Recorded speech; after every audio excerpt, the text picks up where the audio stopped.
자, 우리 한번 설교 제목 따라합시다. 마국간의 영성.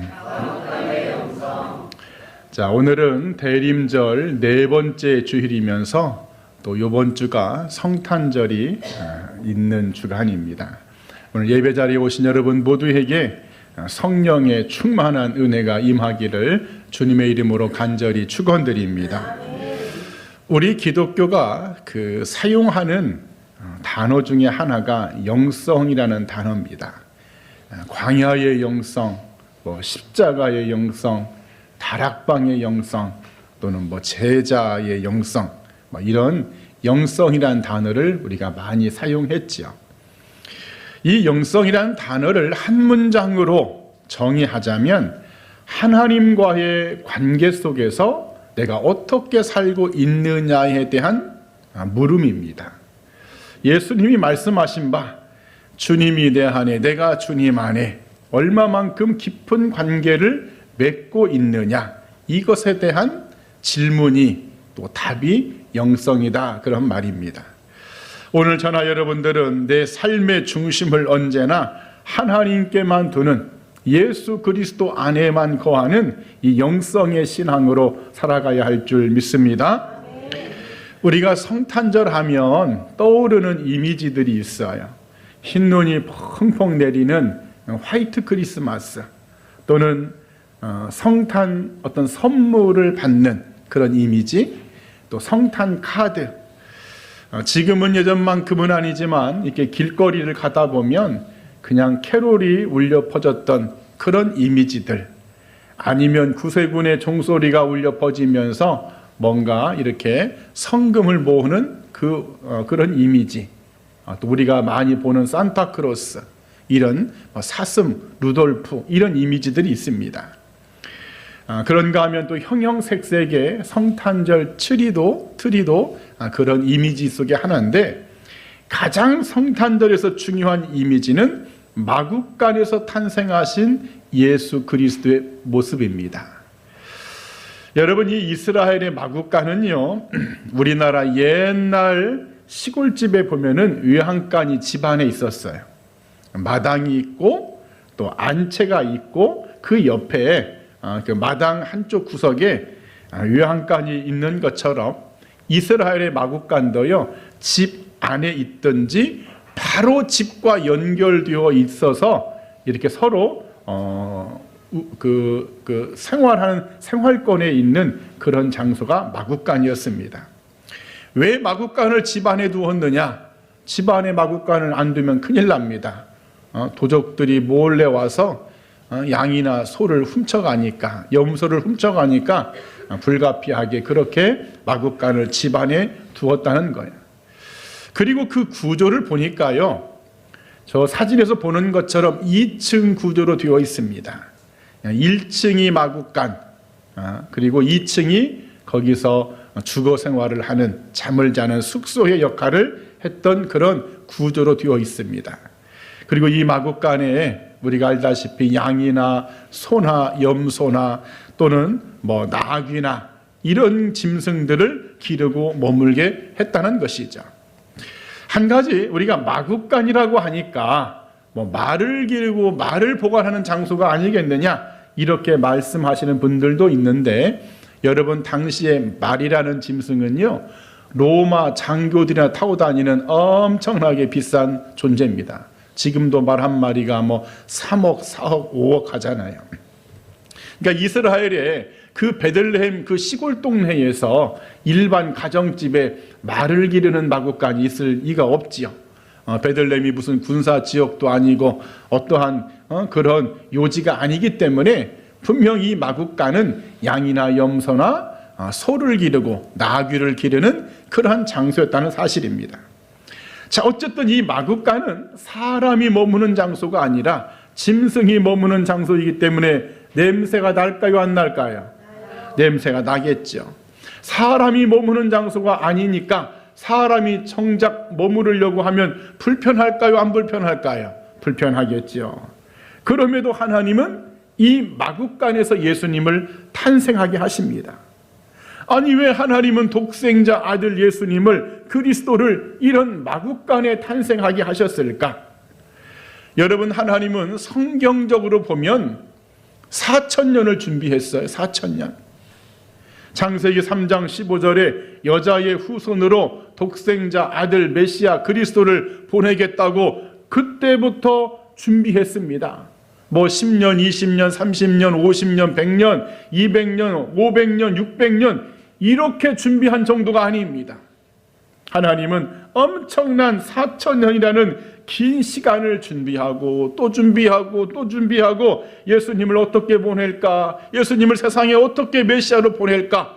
그런데 왜 그런 전지전능하신 하나님 아버지가 못할 것이 전혀 없으신 왜 그 하나님 아버지가 하나밖에 없는 독자 아들 예수님을 이 땅에 보내시는데 마치 준비가 없는 것처럼 마구간에다가 탄생하게 하셨냐는 거예요. 오늘 이 말씀을 나눠볼 텐데 여러분, 성탄절을 준비하면서 우리에게 필요한 영성이 바로 마구간의 영성입니다. 이 마구간의 영성을 통해서 우리가 근본에 이제 목요일 성탄 예배를 드릴 텐데 그 주님이 나에게 아름답게 오실 수 있는 그런 놀라운 은혜와 축복이 있기를 이 아침에 간절히 축원드립니다. 자, 그러면 마구간의 영성 첫 번째 말씀 따라합시다. 비호짐의 영성. 목소리가 아침밥을 안 드시고 오신 것 같아요. 다시 한번 큰 목소리로 비호짐의 영성. 자, 오늘 본문 7절에 이는 여관에 있을 곳이 없음이러라 그럽니다. 오늘 저나 여러분들에게도 이 비호짐의 영성이 있기를 주님의 이름으로 간절히 축원드립니다. 로마의 역사상 아주 강력한 황제 중에 한 사람이 오늘 본문 1절에 나와 있는 가이사 아구스토입니다. 그때의 가이사 아구스토가 영을 내려 천하로 다 호적하라 하였으니 그럽니다. 가이사라는 호칭은 지금 현대식으로 말하면 대통령, 임금님 이러한 존칭의 호칭입니다. 그러니까는 아구스토 황제, 아구스토 대통령 이런 개념이 있죠. 왜 이 사람이 강력한 황제였느냐? 당시 통치 시기에요. 군권과 종교권과 입법권, 행정권, 원로원 통제권까지 공화정을 없애고 황제에게 모든 것을 집중시켰던 아주 강력한 인물이었습니다. 이 사람이 무려 로마라는 그 혼란의 로마를 41년 동안 통치했어요. 41년간을 다스리면서 내전이 종식되고 국경이 안정되고 경제가 회복되었습니다.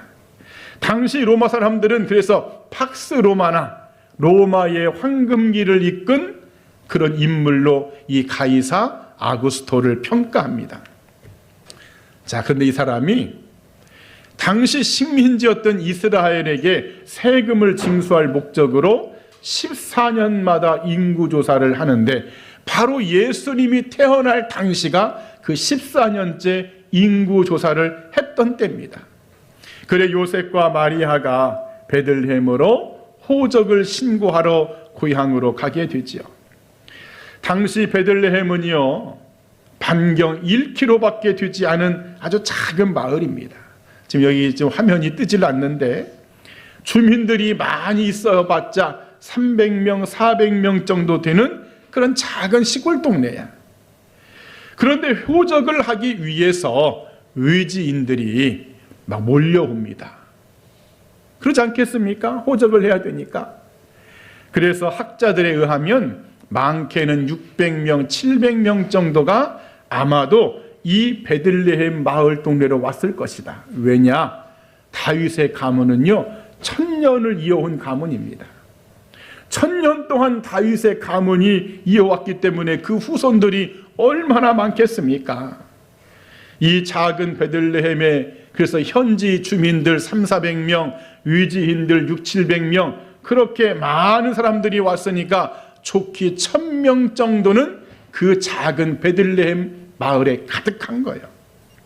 여러분, 그렇기 때문에 방을 구하기가 어려울까요? 쉬울까요? 다 함께 굉장히 어렵다. 오늘 성경은 여관이라는 표현을 썼지만 원어적으로 보면 우리나라 옛날 주막 같은 곳입니다. 이 작은 이 베들레헴에 그렇게 많은 사람들이 와 있기 때문에 당시 베들레헴이 무슨 상권이 있는 것도 아니고 무슨 항구 도시도 아니고 여관이 있으면 얼마나 있겠습니까?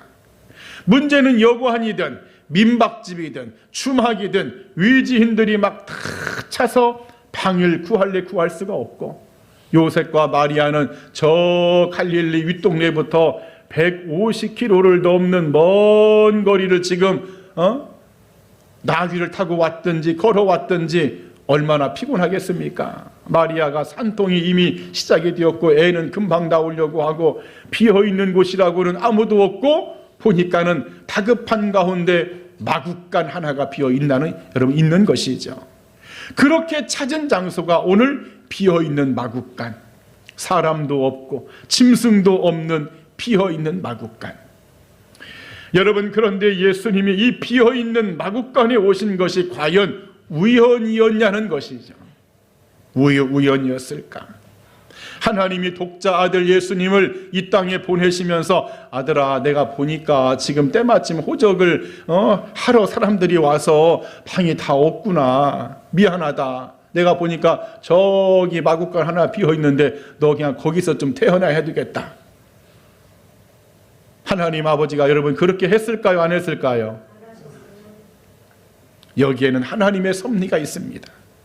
자신을 비움으로 이 땅에 오신 예수님을 예표하기 위해서 주님은 비어있는 마구간에 오신 줄 믿습니다. 그래 빌립보서 2장 6절 이하에 그는 근본 하나님의 본체시나 오히려 자기를 비워 종의 형체를 가지셨다. 예수님 자신이 자신을 비웠고 그렇게 비움에 대하여 예표하기 위해서 그 비어있는 마구간에 오셨다는 사실이죠. 요한복음 2장에 보면은 예수님의 공생애를 시작하시면서 성전 청화를 하십니다. 예수님이 예배를 드리러 예루살렘 성전에 올라갔더니 기가 막힌 장면을 보는 거예요. 성전 안에서 장사꾼들이 드실거립니다. 막 여기에서는 소 팔아요, 저기에는 막 양 팔아요, 여기는 비둘기 팔아요, 여기는 환전해드립니다. 막 이런 사람의 소리가 막 들려오고 짐승들이 음매매 하는 소리가 들려오고 비둘기들이 파닥파닥거리고, 예수님이 그냥 화를 내시면서 채찍을 들어서 그들을 흩으시면서 내 아버지의 집으로 장사하는 집을 만들지 마라. 성전을 깨끗하게 비우십니다. 여러분, 이 마구간의 영성이 바로 이것입니다. 마구간의 영성이 바로 이 비워짐의 영성. 그래 예수님은, 성탄의 주님은 어떤 사람에게 오시느냐? 자기 자신을 비운 사람. 체면을 비우고 욕심을 비우고 자존심을 비우고 본성을 비우고 죄악된 마음을 비우고 나의 뜻을 비운 사람. 오늘 여러분들이 그런 사람이 되기를 축복합니다. 그래 비움의 영성은요, 그렇게 기도하는 것이죠. 주님, 나 자신으로 가득 찬 이 마음을 비우겠습니다. 주님이 머무실 자리를 제가 남겨두겠습니다 하면서 주님을 위해서 나 자신을 비우고 주님이 머무를 수 있는, 주님을 모실 수 있는 그 공간을 확보한 신앙, 이게 바로 마구간의 영성의 신앙이다, 그런 말이죠. 근본 성탄절을 우리가 준비하면서 이 비호짐으로 오셨던 그 예수님, 우리도 비움을 통해서 성탄의 주님을 아름답게 모셔드리는 우리의 신앙이 되기를 이 아침에 간절히 축원드립니다. 또 두 번째 마구간의 영성은 따라합시다. 낮아짐의 영성. 오늘 본문 7절에 첫 아들을 낳아 강보로 싸서 그럽니다. 우리나라가 한때 그 미국으로요, 원정 출산이 아주 그냥 붐이 있었던 때가 있었습니다. 미국 현지의 병원을 사전에 다 물색해 놓고 관광 비자를 만들죠. 관광 비자를 만들어서 여행을 할 목적으로 출산 2달, 석 달 전에 미국으로 건너갑니다. 그렇게 해서 미국에서 자연스럽게 여행 왔다가 애 낳은 것처럼 그렇게 꾸미는 거예요. 원정 출산입니다. 왜 이렇게까지 하느냐? 미국의 헌법 제14조에 미국에서 태어나는 모든 아이는, 미국서 출산되는 모든 아이는 부모의 국적과 상관없이 미국의 시민권자가 부여된다. 이것 때문에 나중에 미국의 대학을 진학한다든지 병역 문제라든지 이런 것들을 해결하고자 이 원정 출산을 그렇게 많이 여러분 감행한 것이죠. 뿐만 아니라 꼭 이런 원정 출산이 아니더라도요, 지금도 돈이 많은 부자들은 출산을 위해서 엄청 돈을 씁니다.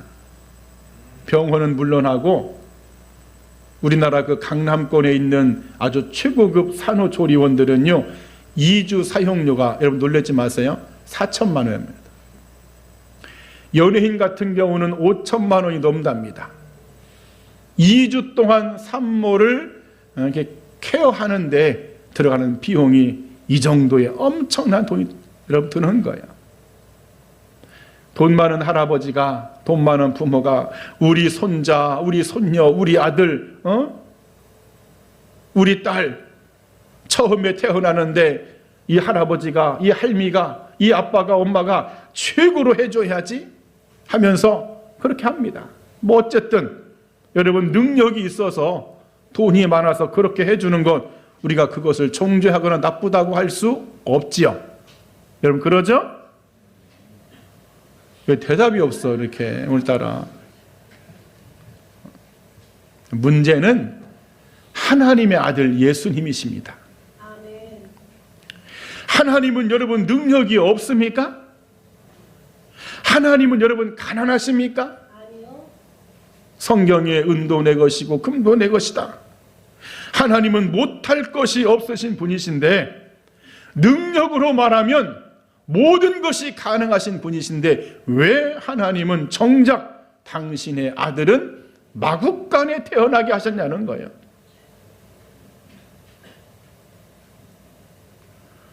독생자 예수님이 태어나실 때 하나님이 잠깐 주무셨나?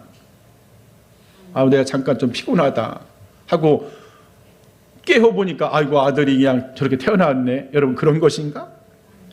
하나님이 다른 바쁜 일이 있으셨나? 독생자 아들이 지금 출산하는 그 과정보다 더 심각한 어떤 일이 생겨서 잠깐 지금 그 일을 못 보셨나? 다 함께 따라합시다. 일부러 그렇게 하신 것이다. 가장 낮은 자의 모습으로 오게 하시려고 하나님이 그렇게 일부러 하신 겁니다. 왜 하나님은 그렇게 일부러 예수님을 낮아지게끔 그렇게 마국간에 오시게 했을까? 신학적인 여러분 3가지 이유가 있습니다.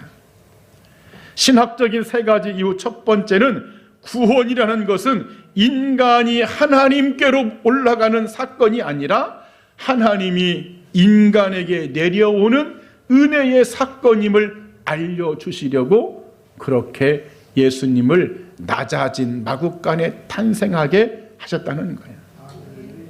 그리고 또 하나가 가장 낮아졌기 때문에 이 땅에 누구도 빈부 귀천 누구를 막론하고 어떤 사람도 소외받지 않고 그 예수님을 볼 수 있게끔, 만날 수 있게끔, 영접할 수 있게끔 그렇게 오시기 위해서 낮아지셨다는 것입니다. 그리고 마지막 하나가 하나님 나라의 가치입니다. 하나님의 나라의 가치는 낮아짐에 있다는 것을 보여주시기 위해서. 여러분 세상의 가치는요 높아지는 겁니다. 여러분 그러죠? 우리가 교회에서도 막 높아지려고 합니다. 내가 장이 돼야 되고 내가 막 멋이 돼야 되고. 세상은 더 심합니다. 자신의 이름을 알려야 되고 신분이 높아져야 되고 라이프 스타일이 막 높이 그게 세상의 가치야. 그러나 하나님 나라의 가치는요 낮아지고 더 낮아지고 또 낮아지고 그게 하나님 나라의 가치입니다. 마태복음 18장에서 제자들이 예수님에게 질문하죠. 예수님, 천국에서 누가 제일 큽니까? 예수님 답변이 낮아지는 사람, 겸손히 낮아지는 사람, 지극히 작은 그 한 사람이 천국에서는 가장 크다. 이게 세상의 가치와 천국의 가치가 다릅니다. 바로 그 천국의 가치를 알려주시려고 예수님이 이 땅에 그냥 작정하고 그렇게 낮아짐의 모습으로 마국간에 오셨다는 사실입니다.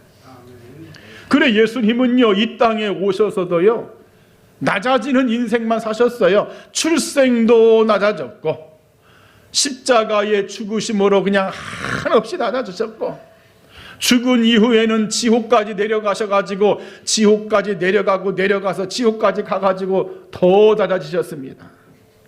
그래 스가랴 선지자는 9장 9절에서 이런 예수님의 낮아짐을 예언하기를, 그는 겸손하시어서 나귀를 타시는데 그것도 그냥 볼품없는 나귀 새끼를 타신다. 왜? 낮아졌기 때문에 그렇습니다.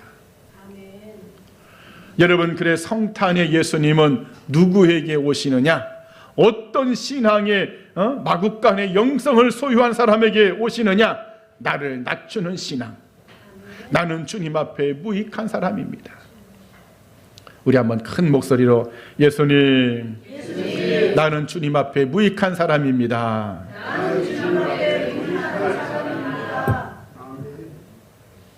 하나님은 그래서요, 의도적으로 독생자 아들 예수님을 왕궁의 발코니에 두지 않으셨어요. 아무도 관심이 없는 것, 누구도 알아주지 않는 마국간에 두셨습니다. 왜냐? 세상은 높아져야 세상의 가치지만 하나님 나라는 낮아지는 것이 가치이기 때문에. 그래 우리가 근본 성탄절을 준비하면서 여러분 더욱더 겸손해지시기를 축복합니다. 더 낮아지시기를 축복합니다. 하나님, 내 입술이 교만하지 않게 하옵소서. 하나님, 내 이놈의 혀가 나를 자랑하지 않게 하옵소서. 나의 행동이, 나의 눈빛이 나를 막 돋보이게 하지 않게 하여 주시고, 그냥 이 교만을 눌러주셔서 교만이 드러나지 않도록 하나님 겸손하게, 예수님이 낮아졌던 것처럼 나도 그냥 낮아지게끔 그렇게 하나님 그런 데가 되게 하옵소서. 무슨 일을 할 때도 그냥 이름도 없이 빛도 없이 그냥 누가 알아주든지 안 알아주든지 다 낮아가지고 그렇게 감당하는 데가 되게 하옵소서. 그런 여러분 마국간의 영성, 낮아짐의 영성의 이 성탄절이 되기를 축복합니다. 바로 그 사람에게 예수님은 오시는 줄 믿습니다. 그리고 마지막 세 번째 마국간의 영성은요, 따라합시다. 내어줌의 영성. 오늘 본문 7절에 구유에 뉘었으니 그럽니다. 지금은 우리가요, 그릇이 집안에 많이 있어요, 없어요? 아이고, 그릇이 지금 뜯지도 않은 그릇들이 그냥 싱크대 안에 막 처박혀 있어. 장롱 위에 올려져 있어. 하지만 시간을 조금만 뒤로 돌려보면은요, 과거에 이 그릇은 엄청나게 소중한 겁니다. 일반 서민들은 그냥 흙으로 만든 도자기 그릇, 나무로 만든 그 그릇들을 사용했습니다. 이마저도 없는 밥을 빌어먹는 구걸하는 거지들은요, 그 흥부와 놀부에 나오는 그 밥, 그거 짜게 가지고 그것으로 만든 바가지 같은 데다가 음식을 담아서 밥을 먹었어요. 그래 이 그릇이라는 것은요, 인간이 살면서 반드시 먹어야 살 수 있다는 생명의 상징물이 그릇입니다. 남에게 주면 안 돼.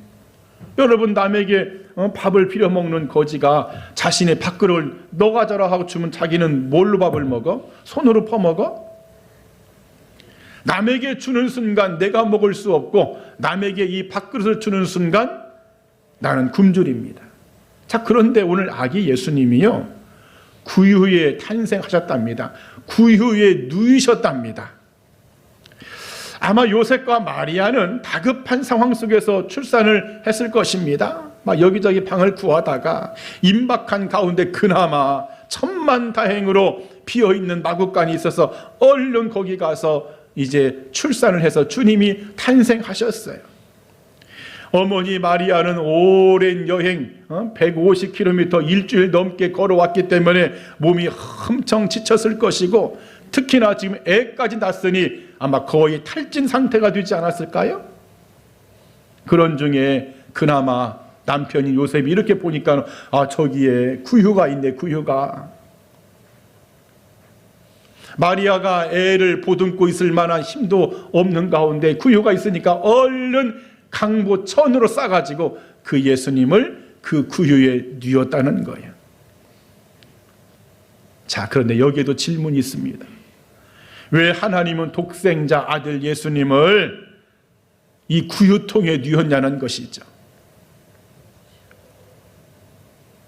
무슨 좋은, 요즘에 아이들 막 보니까 얼마나 그 요람이 좋은지 그냥 자기 스스로 알아서 전동으로 움직여.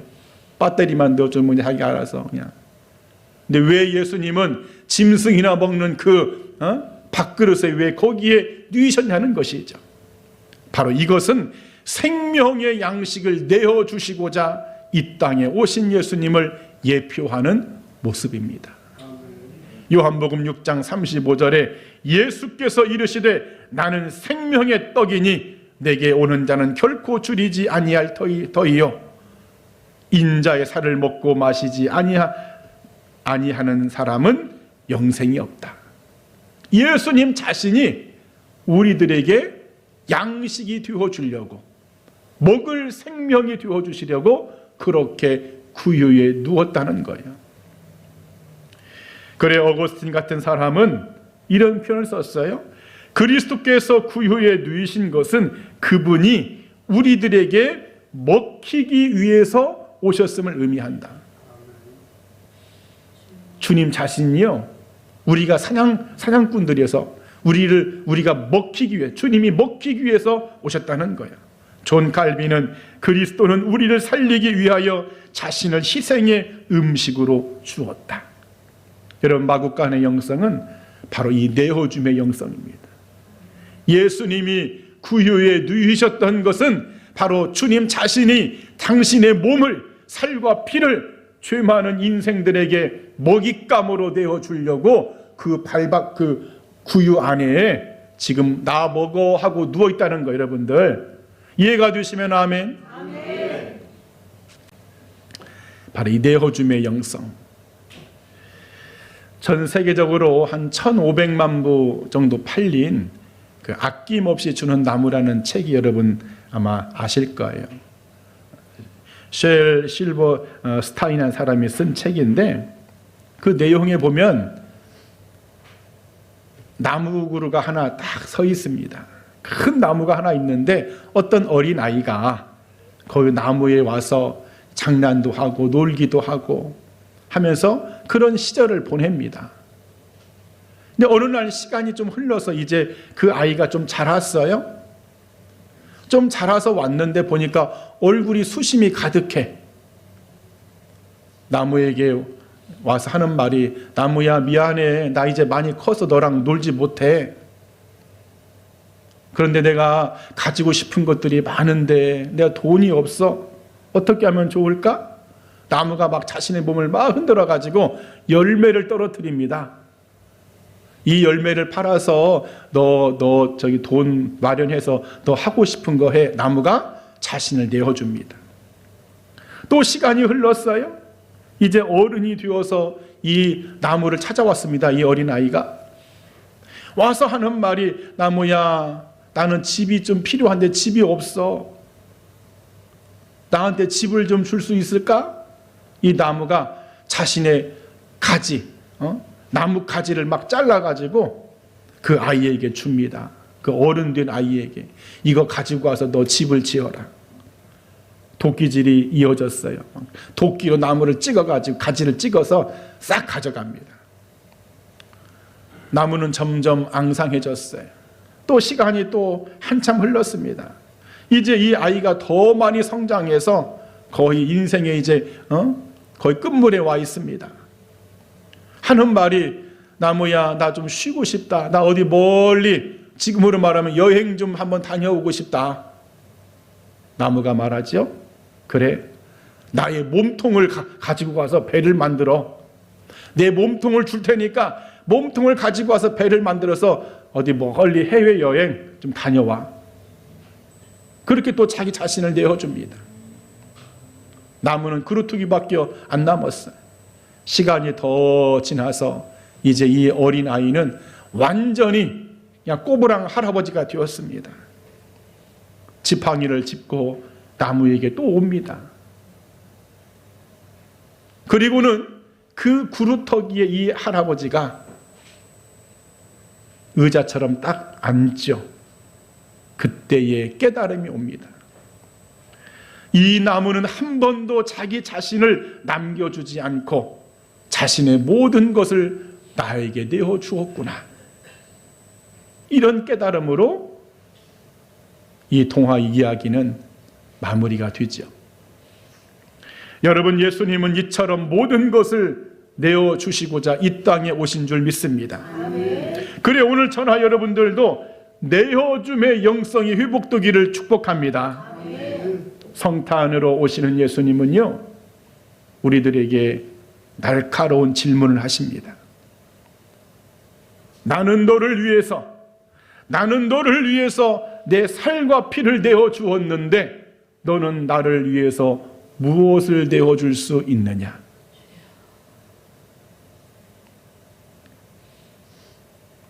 여러분, 시간을 내어 드리기를 바랍니다. 여러분의 마음도 내어 드리기를 바랍니다. 여러분의 삶의 자리도 내어 드리기를 바랍니다. 작은 순종 하나라도 내어 드리는 은혜가 있기를 축복합니다.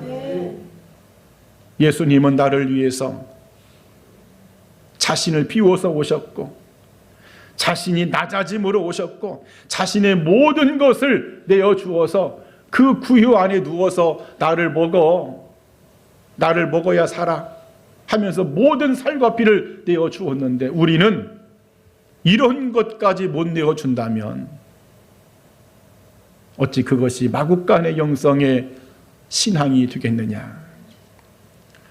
여러분, 성탄의 예수님은 이렇게 주님을 위해서 시간도 마음도 삶의 자리도 작은 순종 하나라도 내어드리는 사람에게 오시는 줄 믿습니다. 우리 한번 큰 목소리로 예수님, 제가 내어드리겠습니다. 또 한번 나도 구유가 되겠습니다.